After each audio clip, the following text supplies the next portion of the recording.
Men's and women's basketball are still red hot. Wrestling has officially begun. And cross country dominated the Midwest Regional. All this and more coming up on the Poke Report.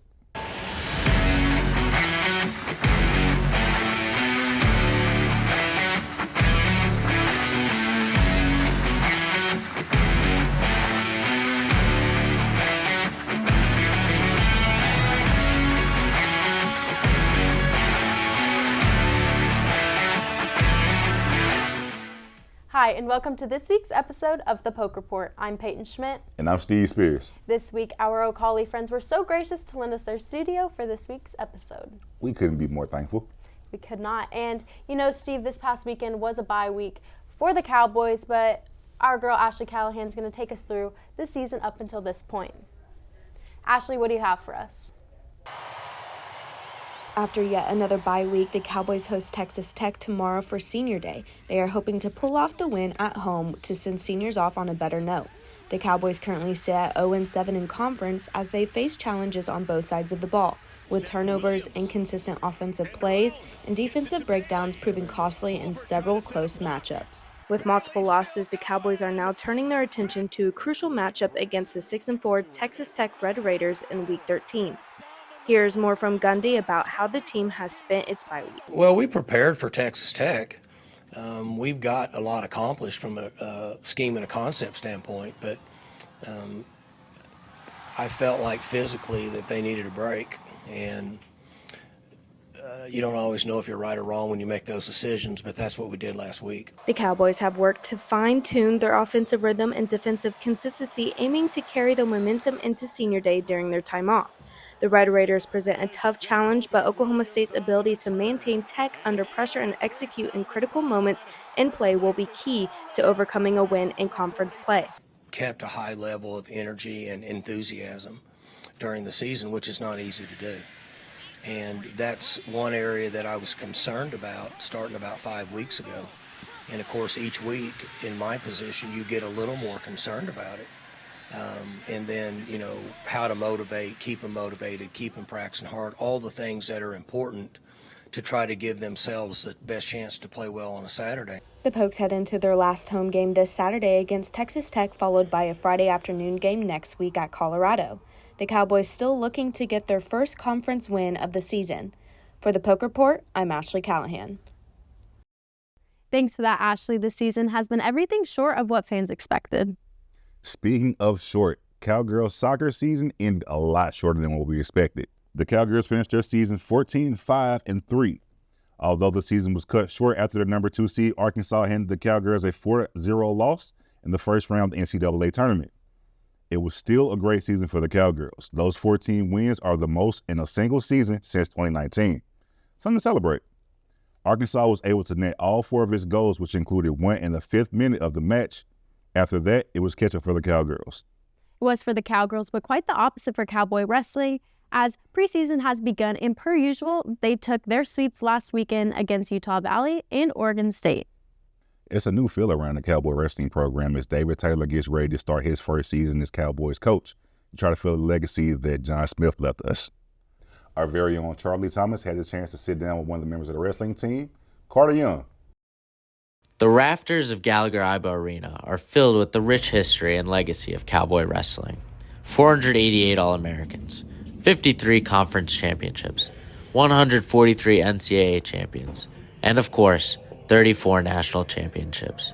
From John Smith to Dayton Fix, legends come to Stillwater to win trophies and become part of the greatest tradition in college sports. That's why it was a no-brainer for this Stillwater native to continue his wrestling career at Oklahoma State. My name's Carter Young. I'm a senior here at Oklahoma State on the wrestling team.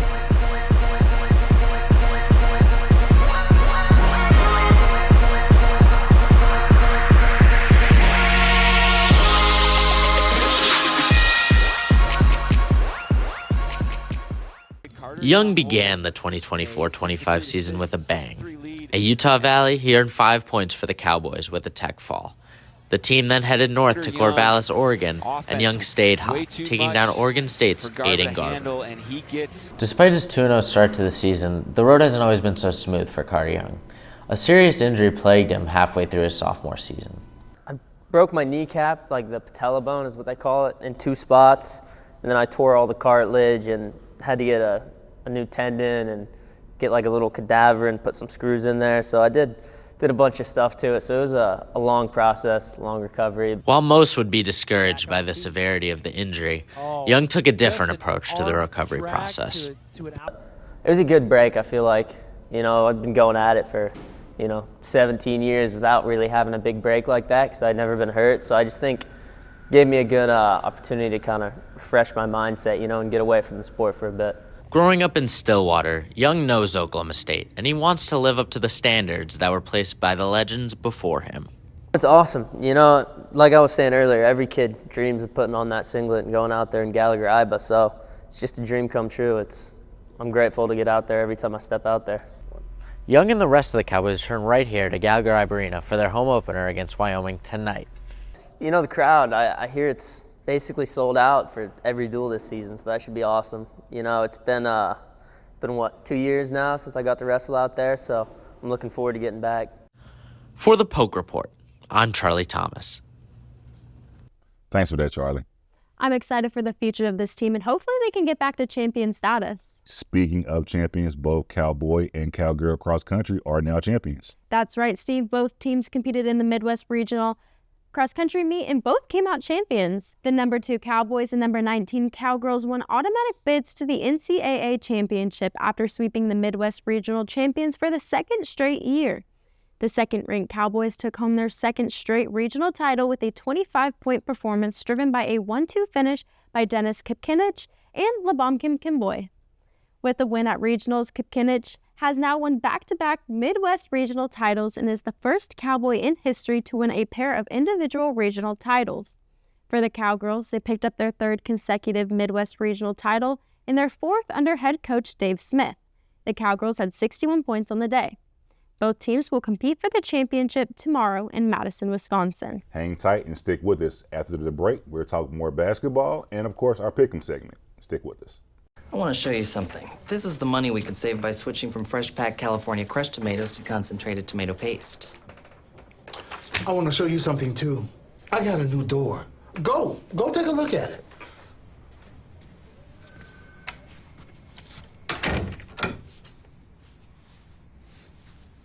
Nobody uses better ingredients than Little Caesars, like fresh packed California crushed tomatoes. Pick up a large, deep dish for just $8. Pizza. Introducing Lincoln Black Label at Diffie Ford Lincoln. Designed to impress those with impeccable taste, Lincoln Black Label features a collection of interior themes and a host of exclusive membership privileges inspired by attention to detail and a love of automobiles. With Lincoln Black Label, you'll enjoy an extended premium maintenance plan that covers wear items or even remote vehicle delivery. Lincoln Black Label isn't about luxury ownership, it's about membership. Lincoln Black Label, exclusively at Diffie Ford Lincoln. Welcome back into the Poke Report, and thanks for sticking with us through that short break. The Steve Lutz era is up to a 3-0 start right now as Cowboy basketball got a win over Southern Illinois.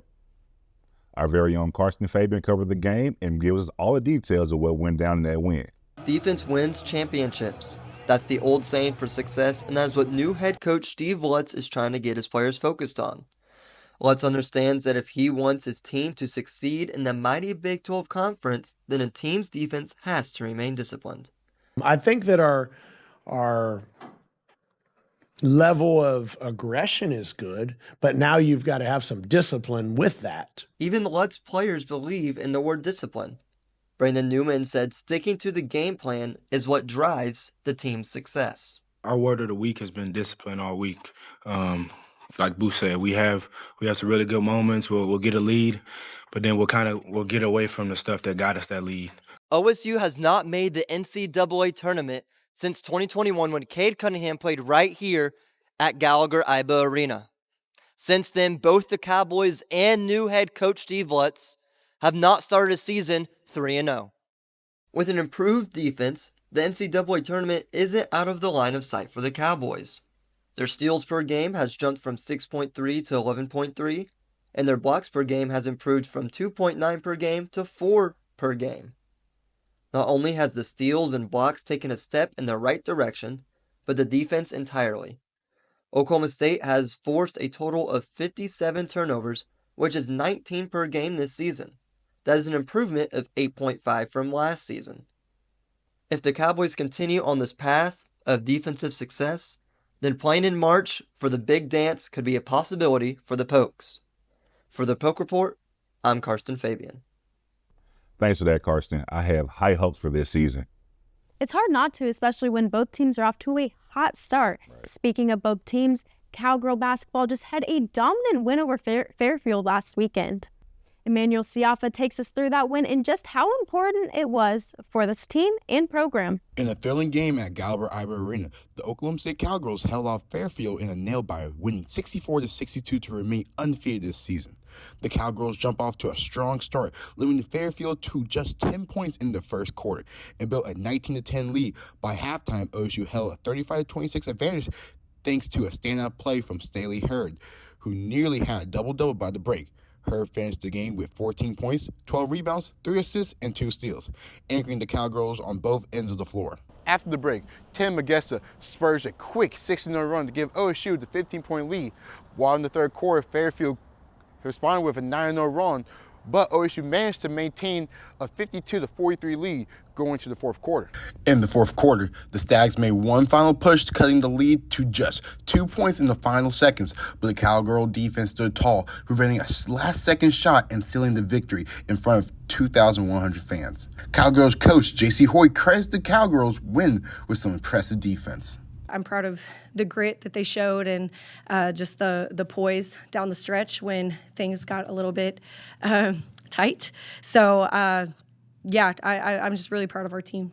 The win moves Oklahoma State to a 4-0 on the season, marking another strong start under head coach J.C. Hoy. Next up, the Cowgirls will try to keep their winning streak alive as their upcoming non-conference games. For the Poke Report, I'm Emmanuel Siafa. Thanks, Emmanuel. That was a great team win, especially given the fact that they were playing in March last year. That's true, but it wasn't an easy win by any means, and they were able to hold them off. They were. But you know what sport I'm excited about that hasn't started up yet? What sport? Baseball. Our very own Daniel Allen had a chance to sit down with Coach Josh Holliday to let us know what the season has in store this year. The 2025 college baseball season is 3 months out. Oklahoma State released its impending slate late last month, and the Cowboys' regular season slate consists of 55 regular season games and 30 Big 12 conference games. OSU opens its 2025 season in Arlington as part of the annual College Baseball Showdown at Globe Life Field. College baseball is nearing. A month ago, Oklahoma State released its 2025 baseball schedule. A handful of SEC teams loom, a handful of familiar Big 12 foes loom, and perhaps most importantly, at least to fans, the first non-conference Bedlam baseball contest will take place April 15th at O'Brien Stadium. What will Oklahoma State's team look like? That remains to be seen. The Cowboys open the season against Clemson before facing Louisville and ending the weekend against former Big 12 and current SEC member, the Texas Longhorns. 2 weeks later, the Cowboys head to Houston for the Astros Foundation Classic at Minute Maid Park, where they will face a gauntlet slate of Tennessee, Texas A&M, and Mississippi State. The first two of the aforementioned bunch compiled last season's College World Series Championship Series. Other non-conference weekend showdowns include home series against UT Arlington and Illinois State. Conference series include homestands against West Virginia, Kansas State, Houston, UCF, and Arizona State, while weekend road trips will be against Utah, Kansas, Arizona, Cincinnati, and Baylor. And not to mention, the first non-conference Bedlam baseball contest will be Tuesday, April 15th at O'Brien Stadium. With the Poke Report, I'm Daniel Allen. Steve, you didn't ask me what my favorite sport is. My bad, Peyton. What's your favorite sport? Softball. Why? Well, Kenny Gajewski had...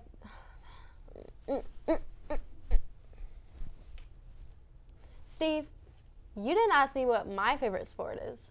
My bad. What's your favorite sport? Softball. Why? Well, let me tell you. Head coach Kenny Gajewski has done such a great job with softball. He's brought them to 5 consecutive College World Series, and I feel like he's going to bring them to their 6th this year. I mean, it's pretty impressive, but if you say it's your favorite sport, you have to have a favorite player, right? Right, and it's easy. It's Talon Edwards. Why? Well, Poke Report member Angelina Craig and I got the opportunity to sit down with her and learn her story, and let me tell you, it is moving to say the least. We'll see. Let's see it. My dad is the goofiest 6'3" person you will ever meet. He's just a big old teddy bear. And ready?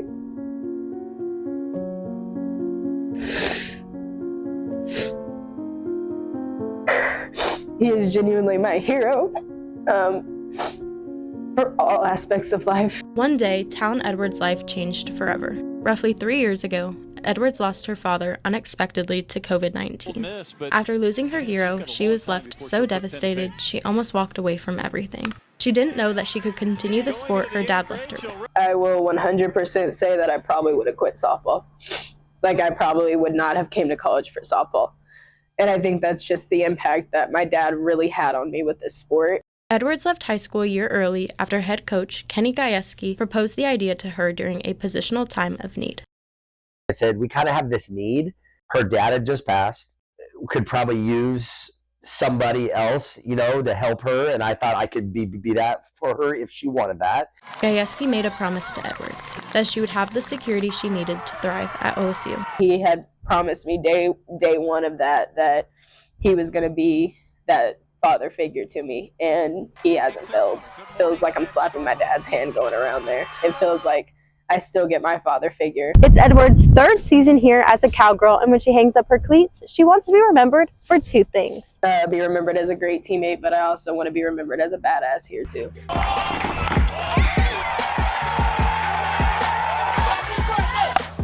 First pitch swinging, that is driven by Talon Edwards.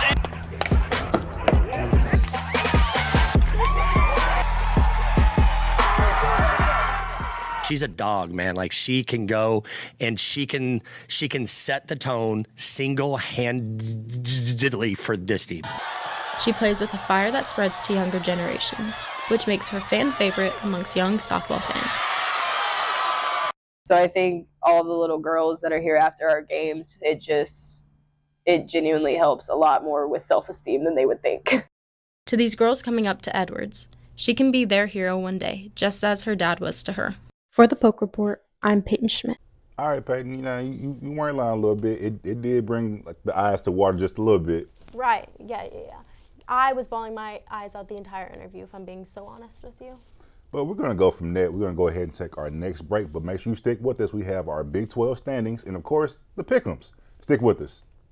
At ASAP Energy, our goal is to provide the best customer service for whatever our clients need. My relationship with ASAP Energy came about in 2007. I was wanting to build a convenience store. I didn't know how to do it. I'd never been in the business. I just felt comfortable with Rick. And so I knew that I wanted to do business with a guy like that. Integrity, loyalty, and family. I would recommend that to anybody.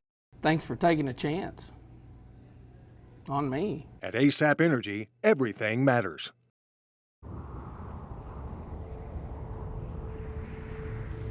Where were you born? It's a question asked all the time. Because where you're from shapes who you are, inspires how you do things. And when that inspiration comes from a place this refreshing, this majestic, well, you get the idea. Coors Light, born in the Rockies. Welcome back to the Poke Report. Thanks for sticking with us again through that short break. Now, here at the Poke Report, one of our goals is to highlight as many sports as possible. So we got to show love to Cowboy golf.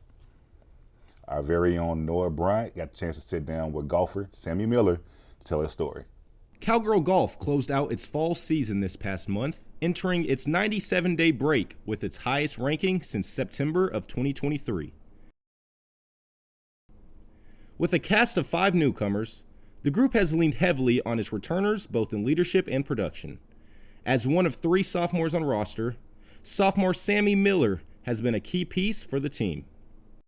I would say this year's team is we're very close, and we just love to have fun together. So it's not really like leadership, more it's just like we're all sisters. So yeah. A native of California, Miller made her mark to open the fall, starting close to home at the iconic Pebble Beach golf links. After missing the lineup a season ago, the opportunity was memorable. It was like probably the most magical tournament rounds of golf I've ever played. My caddy is actually a family friend from home that has been playing with my dad and I for a really long time, and he's grown up in Monterey, the Monterey area, so he knows Pebble like the back of his hand. So getting to have him on the bag and experience that with the girls and the freshmen, it's like their first tournament. It was just so much fun, and like obviously the views are amazing. The run sparked a major lift for the Cowgirls as it placed top 5 in all but one fall tournament. While the success was promising, there's still much more left for Miller and the team. So going into the spring, I think our goals are still super high. We want to win Big 12s. We want to win regionals and eventually make it to nationals. So just like keeping up that hard work, and like we want it so bad, and I think everyone knows. With a lineup including 2 top 100 golfers, the Cowgirls are pushing for the 5th straight trip to an NCAA championship, one of 9 programs in contention for the honor. For Miller, she'll be playing one round at a time as she enters the spring. For the Poke Report, I'm Noah Bryant. Thanks for that, Noah. Steve, have you seen the new Big 12 standings recently? I did. It's kind of crazy right now. It is, and not going to lie, BYU losing to Kansas was not in my bingo card at all, and it did not help my pick'ems at all. It didn't help my pick'ems either because I picked them to win as well, but it did help Colorado. That is true, but we're no experts, so we're going to send it over to our Big 12 expert, Caroline Cook. Welcome back to the Big 12 recap. This week's will be a little bit different as we narrow in on those top contenders. We're going to go through those top 3 ranked teams and see their performances this season. Starting with BYU, BYU holds the number 1 spot in the Big 12 Conference with a well-rounded offense and dominant run game. What brought them to their number 1 spot this season was thanks to their averaging high points and yardage per game. Their balanced attack, effective passing, and top-tier 4th down conversions allowed them to control the clock, keeping their defense rested and their offense in rhythm. Despite a recent loss to Kansas, BYU's overall efficiency and balanced attack gave them a strong chance to maintain the top spot to secure a place in the Big 12 championship. Keeping turnovers low and conversions in key situations should help them bounce back and stay connected. Next, we move on to Colorado, and Colorado's number 2 Big 12 ranking is fueled by their explosive offense, led by a highly efficient passing game that racks up yardage and touchdowns each game. Their ability to sustain drives and strong 3rd and 4th down conversions, along with a strong turnover margin, keeps them in control. Special teams provided and added momentum, putting them in a prime position for a Big 12 championship run. Finally, we move on to Arizona State. Arizona State's balanced offense and efficiency on key downs keep them competitive in the Big 12. Their nearly even split between rushing and passing makes them tough to defend, while strong 3rd and 4th down conversions sustain drives. With disciplined, low turnover play and solid time in possession for Arizona State controls the pace and remains a strong contender in the standings. With all these new Big 12 teams coming into the conference, they have definitely made their mark. I'm excited to see what they'll do this weekend to see the new contention for the Big 12. For the Poke Report, I'm Caroline Cook. Thanks for that, Caroline. These next 2 weeks sure will be pivotal for the Big 12 championship. They sure will, but we know why you guys are here. It's time for our pick'em segment. So let's go ahead and start so Steve can cover some ground and take this lead so Peyton can keep the high win. Right. First game of the week, we have Kentucky and Texas. I think I know where you're going with this, so I'm going to go opposite. Okay. I'm going to go ahead Kentucky for the upset. They were close to losing against Arkansas last week. I think Kentucky may pull the upset this week. I could see why you would say Kentucky. I'm not going to tiptoe around the obvious, but Texas's offense obviously hasn't been up to par as it was like when they started the season. But I do think they're going to get back on track. They have A&M next week. They're going to want to beat the Aggies, obviously. So I feel like this weekend's going to be pivotal to do that, and I'm going to pick Texas. Speaking of A&M, the second game is going to be A&M at Auburn. I'm going to go with the Aggies on this one myself. Auburn is a dumpster fire. I agree. I'm also going to pick the Aggies. But next week they do not get my vote, so don't get it twisted. Vanderbilt at LSU. I was proud of Vandy at the beginning of the year. LSU hasn't been the greatest, so for me, this is kind of like a toss-up game. I'm going to go ahead and say, I'm going to go Vandy. I don't think Brian Kelly is really in control of the system down there right now. Okay. I'm going to say LSU. Just because I need to make up ground like you always say, too. And I need to go opposite, and I don't like the fact that you're picking the same games I'm picking.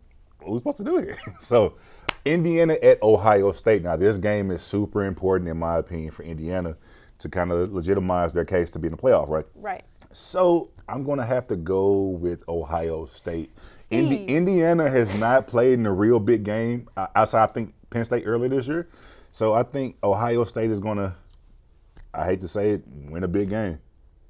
Steve, this is why I say my picks first, because I'm going Ohio State. And you see, the problem is that you've only gone against me for one game this week, so either we're both doomed or it's going to work out in my favor. Well, another game we picked the same last week, BYU at Arizona State. Who you got? I think BYU, go Cougs. I just feel like last week kind of didn't show them in all their glory and, you know, their offensive weapons and stuff. But I do think Arizona State's run game is going to give them a run for their money, so I'm a little hesitant to pick BYU, but I'm going to go ahead and do it. I'm going to go ahead and say the only reason you picked BYU is because you got a picture with Cosmo while we were down there. But let me go ahead and say I'm going the opposite way and going with Arizona State. Their rushing attack with Scatterboo and their quarterback, I think it's too much for BYU. They can control the clock and pretty much run the time out of the game. And the last game, the one we are all here for, Senior Day, Oklahoma State, Texas Tech. Peyton, what you got? I so badly want to pick OSU for the seniors, but I'm going to go Texas Tech. I just think that this season, we just need to move on, turn the page, go to next year, forget this ever happened. We couldn't pull off the upset or the win at homecoming, and I thought that crowd would help us get the win, and it didn't. So I got to say Texas Tech at this point. Unfortunately, my last few picks of picking against Oklahoma State had worked in my favor, so I'm going to stay on that train this week. Maybe there's some staff shakeups at the end of the year to kind of right the ship. I don't know, but this has been a historically bad season for OSU. Right. That has been our pick'em segment, and that's another episode of the Poke Report. Again, I'm Steve Spears. And I'm Peyton Schmidt, and we hope to see you back in 2 weeks after our Thanksgiving break. Go Pokes. Go eat some turkey. Go Pokes.